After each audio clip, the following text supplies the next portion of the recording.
Hello friends, welcome back to Libu's kitchen. ഇന്ന് ഞാൻ വന്നിട്ടുള്ളത് നല്ല ബേക്കറി സ്റ്റൈലിൽ നമുക്ക് വീട്ടിൽ തയ്യാറാക്കിയെടുക്കാൻ പറ്റിയിട്ടുള്ളൊരു ദിൽകുഷിൻ്റെ റെസിപ്പി ആയിട്ടാണ്. അപ്പോൾ ഈ ഒരു റെസിപ്പിയിലേക്ക് പോകുന്നതിന് മുമ്പായിട്ട് എൻ്റെ ചാനൽ ഇതുവരെ സബ്സ്ക്രൈബ് ചെയ്തിട്ടില്ലെങ്കിൽ പ്ലീസ് ഒന്ന് സബ്സ്ക്രൈബ് ചെയ്യണേ. കൂടെ കാണുന്ന ബെൽ ബട്ടണും കൂടി ഒന്ന് പ്രസ് ചെയ്യണേ. അതിൽ ഓൾ എന്ന ഓപ്ഷൻ മറക്കല്ലേ. ഇനി നമുക്ക് എങ്ങനെയാണ് തയ്യാറാക്കുന്നതെന്ന് നോക്കാം. ഇതിന് വേണ്ടിയിട്ട് ഞാനിവിടെ ചെറു ചൂടുള്ള പാലാണ് എടുത്തിട്ടുള്ളത്. ഒരു അരക്കപ്പ് പാലെടുത്തിട്ടുണ്ട്. ഇതിലേക്ക് 1 ടേബിൾ സ്പൂൺ പഞ്ചസാര ചേർത്ത് കൊടുക്കാം. 1.25 ടീസ്പൂൺ ഈസ്റ്റ് ചേർത്ത് കൊടുക്കാം. നല്ല ഫ്രഷ് ഈസ്റ്റ് എടുക്കാൻ ശ്രദ്ധിക്കുക. ഇനി ഈ ഒരു ഈസ്റ്റ് ആക്റ്റീവ് ആവാൻ വേണ്ടിയിട്ട് നന്നായിട്ട് മിക്സ് ചെയ്തിട്ട് ഒരു 5 മുതൽ 10 മിനിറ്റ് വരെ മാറ്റി വെക്കാം. ഇനി നമുക്ക് മൈദ എടുക്കാം. 2 കപ്പ് മൈദയാണ് ഞാനിവിടെ എടുത്തിട്ടുള്ളത്. ഇനി നമുക്കിതിൻ്റെ സെൻറ്ററിൽ ചെറുതായിട്ട് ഇങ്ങനെ ഒന്ന് മൈദ മാറ്റി കൊടുക്കാം. ഇതിലേക്ക് 2.5 ടേബിൾ സ്പൂൺ പഞ്ചസാര ചേർത്ത് കൊടുക്കാം. ഒരു 1/4 ടീസ്പൂൺ ഉപ്പ് ചേർത്ത് കൊടുക്കാം. ഇനി ഒരു കോഴിമുട്ട എടുത്തിട്ടുണ്ട്. നന്നായിട്ട് മിക്സ് ചെയ്തതിന് ശേഷം ഇതിലേക്ക് ഒഴിച്ചു കൊടുക്കാം. ഞാനിത് മുഴുവനായിട്ട് ഒഴിച്ചു കൊടുക്കുന്നില്ല, കുറച്ച് ഞാൻ ഇവിടെ മാറ്റി വെക്കുന്നുണ്ട്. ഇനി ഇതിലേക്ക് 3 ടേബിൾ സ്പൂൺ ഓയിൽ ഒഴിച്ചു കൊടുക്കാം. നമ്മൾ ഈസ്റ്റ് 10 മിനിറ്റ് കൊണ്ട് തന്നെ നന്നായിട്ട് തന്നെ ആക്റ്റീവായി വന്നിട്ടുണ്ട്. ഇനി ഈ ഒരു ഈസ്റ്റിൻ്റെ മിക്സ് നന്നായിട്ട് ഇതിലേക്ക് ഒഴിച്ചു കൊടുത്തിട്ട് ഈ ഒരു മൈദ കുഴച്ചെടുക്കാം. ഈ ഒരു പാല് മാത്രം നമുക്ക് മതിയാവും കേട്ടോ, ഈ ഒരു മൈദ കുഴച്ചെടുക്കാൻ വേണ്ടിയിട്ട്.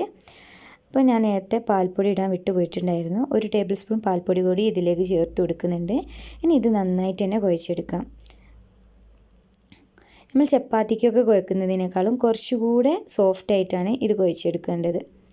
ഇനി ഇതിൻ്റെ മുകളിൽ കുറച്ച് ഓയിൽ ബ്രഷ് ചെയ്ത് കൊടുത്തതിന് ശേഷം നമുക്കിത് നല്ല പോലെ കവർ ചെയ്തിട്ട് 2 മണിക്കൂർ വരെ റെസ്റ്റ് ചെയ്യാനായിട്ട് വെക്കാം. ഈ ഒരു സമയം കൊണ്ട് നമുക്ക് ഇതിലേക്കുള്ള ഫില്ലിങ് തയ്യാറാക്കാം.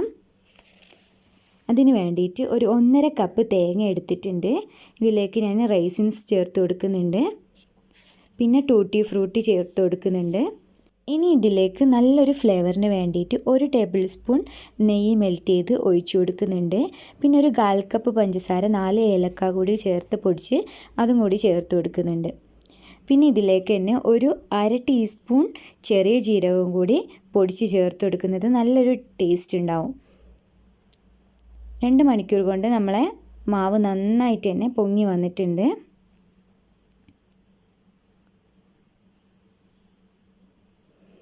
ഈ ഒരു മാവ് ഒരുപാട് പ്രസ് ചെയ്യാതെ നന്നായിട്ട് തന്നെ ഒന്ന് കുഴച്ചെടുക്കാം. ഇനി നമുക്ക് ഈ മാവിനൊന്ന് മുറിച്ചെടുക്കാം. ഞാനിതിൽ ഒരു ബോൾ കുറച്ച് വലുതും ഒന്ന് കുറച്ച് ചെറുതുമായിട്ടാണ് മുറിച്ചെടുത്തിട്ടുള്ളത്. നമുക്കിതേപോലെ കുറച്ച് ഉള്ളിലേക്കൊന്ന് മടക്കി കൊടുക്കാം. അതിനുശേഷം ഞാനിത് നന്നായിട്ട് തന്നെ പരത്തിയെടുത്തിട്ടുണ്ട്. ഇതിൻ്റെ ഉള്ളിലേക്ക് നമ്മൾ നേരത്തെ തയ്യാറാക്കി വെച്ചിട്ടുള്ള ഫില്ലിങ് വെച്ച് കൊടുക്കാം. ഞാൻ മുഴുവൻ ഫില്ലിങ് ഇതിനകത്തേക്ക് വെച്ച് കൊടുക്കുന്നുണ്ട്. ഈ അത്യാവശ്യം നല്ല കനത്തിൽ തന്നെ നമ്മൾ ഈ മാവ് പരത്തിയെടുക്കണം.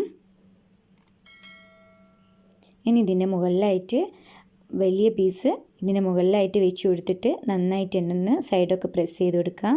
അതിനുശേഷം ഇതേപോലെ ഒന്ന് പുറത്തേക്ക് വലിച്ച് ഉള്ളിലേക്കായിട്ട് മടക്കി കൊടുക്കുകയാണെങ്കിൽ നല്ലൊരു ഡിസൈനും കിട്ടും. എല്ലാ ഭാഗവും ഇങ്ങനെ ചെയ്തെടുത്തതിന് ശേഷം നമുക്കിതൊരു 25 മിനിറ്റ് വരെ ചെറിയൊരു നനവുള്ള തുണി വെച്ചിട്ട് കവർ ചെയ്ത് വെക്കാം. അതിനുശേഷം നമ്മൾ നേരത്തെ മാറ്റി വെച്ചിട്ടുണ്ടായിരുന്ന ആ ഒരു കോഴിമുട്ടയിലേക്ക് 1 ടേബിൾ സ്പൂൺ പാല് ചേർത്ത് കൊടുക്കാം. 1 ടീസ്പൂൺ വെള്ളവും ചേർത്ത് നന്നായിട്ട് തന്നെ ഒന്ന് മിക്സ് ചെയ്തെടുക്കാം. നമ്മൾ ഈ ഒരു ഉണ്ടാക്കിയെടുത്തിട്ടുള്ള മിക്സ് നല്ലപോലെ ഇതിൻ്റെ മുകളിലായിട്ട് വാഷ് ചെയ്ത് കൊടുക്കാം. ഞാനിവിടെ ഈ ഒരു ദിൽകുഷ് തയ്യാറാക്കുന്നത് ഓവനിലാണ്. നമുക്ക് ഇത് നമ്മൾ കേക്കൊക്കെ തയ്യാറാക്കുന്ന അതേ ഒരു മെത്തേഡ് വെച്ചിട്ട് സ്റ്റൗ ടോപ്പിലും ചെയ്തെടുക്കാവുന്നതാണ്.